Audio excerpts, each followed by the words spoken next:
চট্টগ্রাম বিশ্ববিদ্যালয় কেন্দ্রীয় ছাত্র সংসদ নির্বাচনে ভিপি পদে অর্থাৎ সহসভাপতি ও জিএস অর্থাৎ সাধারণ সম্পাদক পদে জয় পেয়েছেন ছাত্র শিবির সমর্থিত প্যানেলের প্রার্থীরা।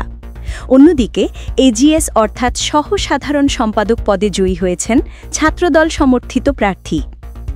চট্টগ্রাম বিশ্ববিদ্যালয় কেন্দ্রীয় ছাত্র সংসদ নির্বাচনে ছাত্র শিবির সমর্থিত সম্প্রীতির শিক্ষার্থী জোট প্যানেলের ভিপি পদে ইব্রাহিম হোসেন রনি ও জিএস পদে সাইদ বিন হাবিব নির্বাচিত হয়েছেন। অন্যদিকে এজিএস নির্বাচিত হয়েছেন ছাত্রদলের প্যানেলের প্রার্থী আইয়ুবুর রহমান তৌফিক।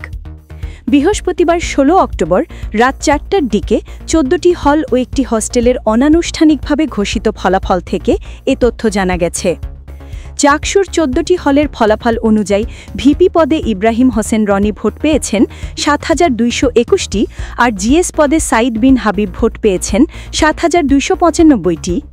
অন্যদিকে এজিএস পদে আইয়ুবুর রহমান তৌফিক ভোট পেয়েছেন ৬,৪৪১টি।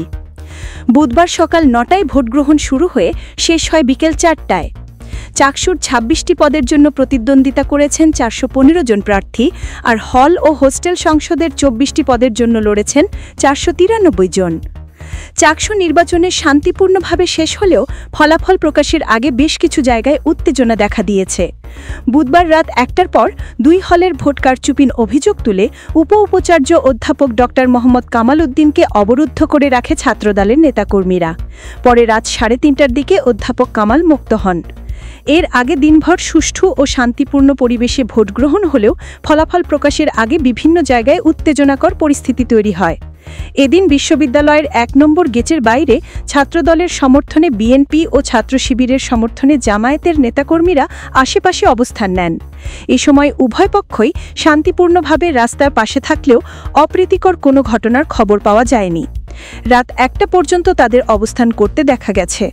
এমন পরিস্থিতিতে রাতেই ক্যাম্পাসে বিজিবি মোতায়েন করা হয়।